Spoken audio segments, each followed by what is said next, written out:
Normally आप ये सोचते हो कि प्राइवेट सेक्टर आपके साथ डिस्क्रिमिनेशन करेगा, प्राइवेट सेक्टर ये करेगा कि आप पर्सन विद डिसेबिलिटी हो तो वो आपको नहीं देंगे। मेरे साथ उल्टा हुआ था। गवर्नमेंट जिसमें एक लौता मैंडेट है कि वो सबके साथ फेयर बिहेव करे, सबको equal opportunity they, article 16 article 14 of constitution ये कहता है, पर मेरे साथ गवर्नमेंट में आकर डिस्क्रिमिनेशन हुआ। डॉक्टर पापा ने नहीं बनने दिया था, उन्हें लगा तुम खुद पेशेंट दिखती हो, तुमसे कौन इलाज कराएगा। तो डॉक्टर का तो प्लान 12th से पहले ही ख़त्म हो गया था, 12th में बायो ही नहीं लेने दी, स्कूल चेंज कराया गया मेरा उस चक्कर में। अपने लिए प्लान्स खुद बनाओ, दुनिया तुम्हें रोकेगी, दुनिया कहेगी कि तुम नहीं कर सकते हो, बट कोई और तुम्हें नहीं जानता है, कोई और तुम्हें नहीं जानता है, कोई तुम्हारी पोटेंशियल नहीं जानता है, और कोई और ये जज करने के काबिल नहीं है तुम क्या कर सकते हो और क्या नहीं। तो किसी और को अपने बारे में डिसाइड मत करने दो। नमस्ते, मेरा नाम ईरा सिंघल है। मैं आईएएस में कैसे आई इसकी कहानी थोड़ी लंबी और थोड़ी स्ट्रेंज है। मैंने पहली बार आईएएस बनने का तब सोचा था जब मैं बहुत छोटी थी, 3-4 साल की, नहीं 3-4 तो नहीं, 3rd-4th में थी शायद। एंड हुआ ये कि सिविक्स जो है ना, जब पहली बार इंट्रोड्यूस हुई थी वो 3rd में होती है। मैं यूपी से हूँ, बेसिकली दिल्ली में 25 साल के आसपास हो गए, बट रूट्स तो अभी भी वहीं से हैं। तो हुआ ये कि मेरठ में ना उस टाइम पे काफ़ी कर्फ्यू लगते थे। एंड जब कर्फ्यू लगते थे ना, तब सब लोग ये बोलते थे कि डीएम ने लगाया ये ऑर्डर, एंड डीएम ने बोला है कि लोग इतने बजे से इतने बजे तक ही बाहर निकल सकते हैं, एंड डीएम ने बोला है कि आप ये कर सकते हो। तो मुझे लगता था यार ये तो बड़ा इंटरेस्टिंग सा जॉब है, आप सबको बोल सकते हो कि तुम यहाँ से ये करो और ये करो। एंड रिस्पॉन्सिबिलिटी का बहुत मुझे वो लगा कि एक डीएम की रिस्पॉन्सिबिलिटी कितनी बड़ी होती है, कितना ज़्यादा काम होता है, एंड कितना सब कुछ कंट्रोल करना पड़ता है। तो मुझे बहुत फैसिनेटिंग लगा। But because I move to Delhi में आप इस बारे में कम सोचते हो, दिल्ली में आप इस बारे में वो ख्याल नहीं आता, आप वो भूल जाते हो दुनिया। तो दिल्ली रहती थी मैं जब, तो टिपिकल जो घर में होता है कि भाई एक करियर पाथ चूज़ करना है। आई वेंट एंड डिड, मैंने इंजीनियरिंग करी, एंड उसमें रियलाइज़ हुआ कि शायद इंजीनियरिंग के लिए तो तुम ठीक नहीं हो, तो सोचा कि चलो कुछ और वो करते हैं। मैंने एमबीए किया, एंड उसके बाद I worked with Cadbury. And I know सबको, ऑडियंस को चॉकलेट तो पता होगा, बहुत ही अमेजिंग जॉब था। मुझे बहुत नई नई चीज़ें करने को मिली इस कंपनी में। मतलब I had the time of my life, बहुत मज़े आए मुझे। बट मेरी सैलरी बहुत अच्छी थी, जितनी मैं खर्च नहीं कर सकती थी मैं उससे ज़्यादा कमाती थी। बट हुआ ये कि मुझे एक पॉइंट पे ये रियलाइज़ होने लगा कि मुझे अपनी लाइफ में कुछ ऐसा करना है जिससे लोगों की ज़िंदगी पे फ़र्क पड़े, किसी और को। मैं एक पॉइंट पे 16 से 20 घंटे काम करती थी एक दिन में, और मजाक नहीं है, 16 से 20 घंटे मैं एक्चुअली काम करती थी। फिर मुझे रियलाइज़ हुआ कि इतना करने के बाद जो जो आउटपुट था मेरे दिन का, जो मैंने फाइनली अचीव किया, उसमें किसी को फ़र्क नहीं पड़ा, किसी की ज़िंदगी बेटर नहीं हुई, किसी की लाइफ को कुछ नहीं मिला। सिर्फ मैंने 20 घंटे काम किया, पैसे कमाए और घर आ गई। एंड मुझे लगा कि यार अगर तुम 20 घंटे काम करने की कैपेसिटी रखते हो, तो अगर तुम देश के लिए 20 घंटे काम करोगे तो कितना कुछ तुम अचीव कर सकते हो।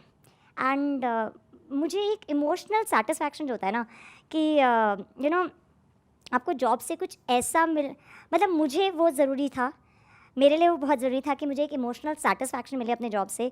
मुझे कुछ ऐसा मिले कि मुझे लगे मेरे इस मेहनत का किसी को फ़र्क पड़ा है, मेरी इस मेहनत से किसी की ज़िंदगी बेटर हुई है, किसी की लाइफ में कुछ इम्पैक्ट आया है। उस पॉइंट पे फिर मैंने सोचा कि ठीक है, सिविल सर्विसेज देते हैं। बचपन का सपना था या तो डॉक्टर बनना था बचपन में, या ये बनना था। डॉक्टर भी इसलिए क्योंकि उससे आप लोगों की हेल्प कर सकते हो, राइट, लोगों को ठीक कर सकते हो, किसी की लाइफ में इम्पैक्ट दे सकते हो। तो ये दोनों आइडिया, फिर मैंने उस पॉइंट पे, डॉक्टर पापा ने नहीं बनने दिया था, उन्हें लगा तुम खुद पेशेंट दिखती हो, तुमसे कौन इलाज कराएगा।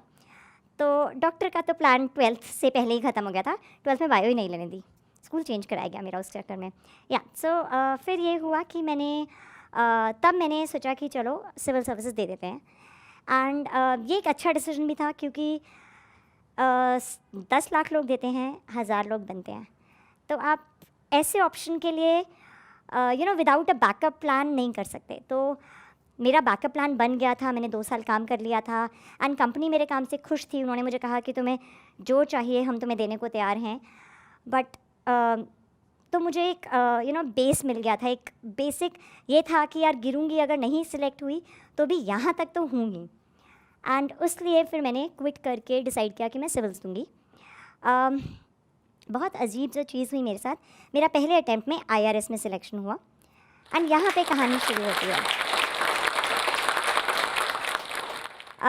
मेरा IRS में सिलेक्शन एक्चुअली IRS में नहीं हुआ, मेरे रैंक के हिसाब से IRS में हुआ। बट क्या हुआ कि जब सर्विस अलॉटमेंट की लिस्ट आई, कि एक होती है लिस्ट कि आपका क्या रैंक है, दूसरी लिस्ट होती है कि आपको क्या सर्विस मिली है।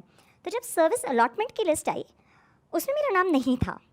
अच्छा, मैं तो अपना जॉब छोड़ के इसलिए आई थी कि IAS बनूंगी या IFS बनूंगी, तो नहीं था, मुझे पता था मेरे रैंक के हिसाब से वो तो मुझे नहीं मिलेगा। तो मैंने कहा चलो कोई बात नहीं, मैंने उस बारे में सोचा भी नहीं।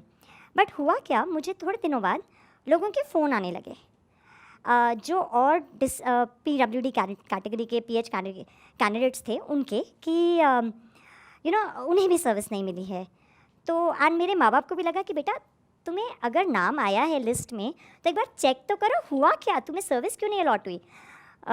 मुझे ज़्यादा फ़र्क नहीं पड़ रहा था, पर मैंने कहा चलो चेक करते हैं। तो मैंने पता किया, जाके ऑफिस में इधर उधर चक्कर काटे, तब पता चला कि बहुत ही ओके। सो ये थोड़ा एक्सप्लेन करने में कॉम्प्लिकेटेड है। बेसिकली PH कैंडिडेट्स के लिए ना 2 लिस्ट होती हैं, ठीक है, 2 पैरामीटर्स होते हैं। एक आपकी डिसेबिलिटी क्या है, जिसमें होता है कि आपके हाथ नहीं है, आपके पैरों में प्रॉब्लम है, आपकी आँखों में प्रॉब्लम है, कानों में प्रॉब्लम है, किस चीज़ में आपकी प्रॉब्लम है, आपकी क्या डिसेबिलिटी है। और दूसरी, आप फिज़िकली क्या क्या कर सकते हो, जो होता है कि आप चल सकते हो, देख सकते हो, सीढ़ी क्लाइंब कर सकते हो, बेंड कर सकते हो, खड़े हो सकते हो, ऐसी चीज़ें। और मेरे साथ क्या हुआ कि जो वो चीज़ें थी जो आप कर सकते हो वो सारी मैं फुलफ़िल करती थी सब सर्विसेज के लिए, पर मेरी जो डिसेबिलिटी थी वो उस लिस्ट ऑफ डिसेबिलिटीज़ में नहीं थी किसी भी सर्विस के लिए सिवाय IAS के। एंड ये बहुत स्ट्रेंज था। नॉर्मली आप ये सोचते हो कि प्राइवेट सेक्टर आपके साथ डिस्क्रिमिनेशन करेगा, प्राइवेट सेक्टर ये करेगा कि आप पर्सन विद डिसेबिलिटी हो तो वो आपको नहीं देंगे। मेरे साथ उल्टा हुआ था। गवर्नमेंट जिसमें इकलौता मैंडेट है कि वो सबके साथ फेयर बिहेव करे, सबको equal opportunity they, article 16 article 14 of constitution ये कहता है, पर मेरे साथ गवर्नमेंट में आकर डिस्क्रिमिनेशन हुआ। तो ये बहुत ही स्ट्रेंज था, बहुत शॉकिंग सा था। एंड मुझे समझ नहीं आया कुछ टाइम के लिए कि ऐसे कैसे हो सकता है, ऐसे मतलब इतना इनसेन रूल कैसे हो सकता है कि हम कह रहे हैं आप जॉब कर सकते हो, हम ये भी कह रहे हैं कि आप डिसेबल्ड कैटेगरी में हो, पर क्योंकि हम में से कुछ लोग भूल गए थे कि आप जैसे लोग हो सकते हैं, तो हमने आपको अपनी लिस्ट में नहीं डाला और इसलिए हम आपको जॉब नहीं देंगे। एंड ये मेरे साथ ही नहीं हो रहा था, वो जो मेरे को फ़ोन कर रहे थे लोग, उन सब के साथ भी हो रहा था। एंड एक बात सोचने की ये होती है, हमारे देश में most persons with disability come from poor backgrounds. लोग ज़्यादातर गरीब लोग होते हैं जो डिसेबल्ड होते हैं, बिकॉज बचपन में माँ को सही पोषण नहीं मिला था उनकी जब माँ प्रेग्नेंट थी, या फिर उस बच्चे को सही इलाज नहीं मिला, सही दवाइयाँ नहीं मिली, सही ट्रीटमेंट नहीं मिला, और वो सब गरीबी के कारण होता है। तो गरीब लोगों के साथ और उल्टा ये डिस्क्रिमिनेशन हो रहा था। तो इसलिए मैंने सोचा कि इसको तो एंड इसका कोई लॉजिकली सेंस नहीं है, इसका आप कोई समझदार इंसान इस बारे में सोचे तो ये कैसे आप अलाउ कर सकते हैं, राइट। तो इसलिए मैंने सोचा कि इसके लिए लड़ते हैं इसको। मैंने कैट में केस किया, क्रेजी थिंग, केस चल रहा था, मैंने दोबारा अटैम्प्ट दिया क्योंकि मैं तो IAS IFS बनने आई थी ना, वो तो नहीं मिला था। यहाँ पे मुझे पता था कि मेरा IRS मिल रहा है मुझे by rank list. Second time मैंने जब एग्ज़ाम दिया तो सेम सर्विस, वापस सेम सर्विस। मैंने कहा यार ये तो बहुत ही अजीब सी चीज़ है। ओके ठीक है, तब तक केस चल रहा था, मैं केस लड़ रही थी। बीच में मैंने सोचा कि केस इतना लंबा जा रहा है तो वापस कॉर्पोरेट सेक्टर चले जाते हैं, बिकॉज इंडियन जुडिशरी में तो 25-25 साल भी एक चीज़ चल रही होती है। तो मैंने थोड़ा जॉब्स ढूंढने शुरू किए, बट फिर मुझे लगा कि नहीं शायद केस सॉल्व हो जाएगा, तो I didn't go back. But 1 साल मैंने सिर्फ इसी पे ध्यान दिया। एंड मैंने स्पेनिश सीखी, उसमें मैं वो पढ़ाने भी लगी थी थोड़े टाइम के लिए। तो मैंने कहा कि चलो और चीज़ें जो लाइफ में करनी थी वो कर लेते हैं। फिर मुझे लगा कि यार ये तो केस ख़त्म नहीं हो रहा है, तो चलो एक बार और अटैम्प्ट दे देते हैं। तो मैंने 3rd अटैम्प्ट दिया, उसमें भी मुझे सेम सर्विस अलॉट का मेरा रैंक एग्जैक्टली सिमिलर आया, जिससे मुझे वही सेम सर्विस वापस अलॉट हो रही थी। एंड ये बहुत रेयर है कि किसी के साथ 3 बार सेम सर्विस अलॉट हो। मुझे लगा यार ये तो भगवान तुम्हें कहना चाहता है कि तुम्हें यही करना है तो यही करो। तो ठीक है, 3rd टाइम का जब रिज़ल्ट आ रहा था उसके आसपास मेरा जजमेंट भी आ गया कोर्ट का, जिसमें मुझे सर्विस अलॉट करने को कोर्ट ने कह दिया। ऑनेस्टली मैंने कोर्ट केस इसलिए फ़ाइल किया था कि मैं चाहती थी कि और लोगों को भी मतलब ये पॉलिसी चेंज हो जाए। बट वो नहीं हो पाया, वो नहीं हुआ, सिर्फ मुझे जॉब अलॉट हुई। अब ऑप्शन ये था कि 3 बार से तुम्हें सेम सर्विस मिल रही है, सेम सब कुछ हो रहा है, तो ठीक है ज्वाइन, एंड तुमने उसके लिए लड़ाई भी करी है, तो आई थॉट कि बस अब हो गया, 3 बार किसको सेम सर्विस मिलती है। मैंने ठीक है अब जाके यही करते हैं। तो कोर्ट केस का जजमेंट आया, तो मैंने कहा अच्छा चलो अभी थोड़ी देर में मेरे को ज्वाइनिंग आएगी, थोड़ी देर में ज्वाइनिंग आएगी। मैं बैठी रही 3 महीने तक कोई जवाब नहीं आया, कुछ नहीं आया। मिस्टर ये क्या हुआ, 3 महीने हो गए अभी तक कुछ चिट्ठी नहीं आई कि जजमेंट हो गया है, आओ ज्वाइन करो। फ़ोन किया तो उन्होंने बोला अच्छा आपका जजमेंट हो गया। किसी को पता ही नहीं था कि ऐसा कुछ हो चुका है, किसी को पता ही नहीं था कि जजमेंट आ गया है, उन्हें मुझे जॉब देनी है, वो सब भूल चुके थे। फिर मैंने याद दिलाया, पेपर वर्क करवाया, उनको जजमेंट भेजा कि भाई ये है जजमेंट, ये कर दो। फिर वहाँ प्रोसेस स्टार्ट हुआ, फिर मैं वेट कर रही थी कि अब तो ज्वाइन करवाएंगे, अब तो ज्वाइन कराएंगे, फिर कुछ नहीं आया। इतने में मेरे कुछ एक फ्रेंड ने बोला कि तुम खाली बैठी हो, तुम पेपर दे दो एक बार और। मैंने कहा नहीं मेरे को तो ज्वाइन करना है, मैं नहीं दूंगी, और 3 बार के बाद कौन देता है अगर सेम सर्विस मिल रही है हर बार। तो मैंने कहा नहीं मुझे नहीं देना, बट फिर उसने बहुत इंसिस्ट किया, और फिर मुझे लगा कि चलो मुझे कुछ आता है। मेरे फ्रेंड का कभी भी सिलेक्शन नहीं हुआ था, तो मुझे लगा चलो मुझे कुछ तो आता है, I try help him out. मैंने उसको बोला कि चलो आप मेरे घर पे ही रह लो और मैं साथ में पढ़ाई करूँगी। फिर क्या हुआ कि मैं प्रीलिम्स से पहले दिन तक वेट करी थी कि अब ज्वाइनिंग आएगी, अब ज्वाइनिंग आएगी, वो नहीं आई।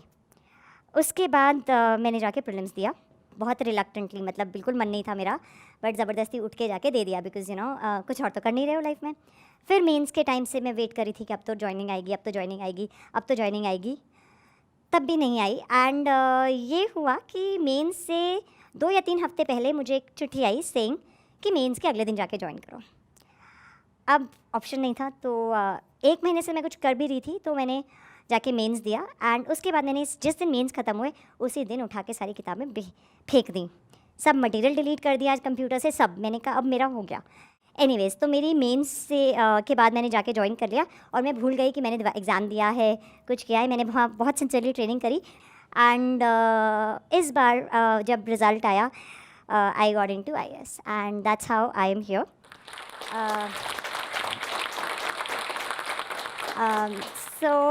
मैं सबको बस एक यही बात बोलना चाहूँगी कि पहले तो अपने लिए प्लान्स खुद बनाओ। दुनिया तुम्हें रोकेगी, दुनिया कहेगी कि तुम नहीं कर सकते हो, बट कोई और तुम्हें नहीं जानता है, कोई और तुम्हें नहीं जानता है, कोई तुम्हारी पोटेंशियल नहीं जानता है, और कोई और ये जज करने के काबिल नहीं है तुम क्या कर सकते हो और क्या नहीं। तो किसी और को अपने बारे में डिसाइड मत करने दो, पर प्लान्स भी ऐसे बनाओ जो तुम कर सको। इतने हवाई किले मत बनाओ कि या तो राजा भोज या गंगू तेली से भी नीचे चले जाओ। तो कुछ ड्रीम्स अपनी होनी चाहिए। दूसरों की अगर ड्रीम्स पे चलने की कोशिश करोगे तो नहीं कर पाओगे। किसी और के लिए मेहनत करना बहुत मुश्किल होता है, अपने सपनों के लिए मेहनत करना आसान होता है। अपने लिए प्लान्स बनाओ। नोबडी एल्स नोज यू, कोई और तुम्हें नहीं जानता, तो किसी और की बातों पे मत आओ। दुनिया हमेशा कोई तुम्हारे अच्छे के बारे में सोच रहा है, ऐसा कम ही होगा। खुद के बारे में सोचो। Thank you. इस वीडियो के बारे में अपनी राय नीचे कमेंट सेक्शन में हमें बताएं, और अपने दोस्तों के साथ ये वीडियो शेयर करना ना भूलें।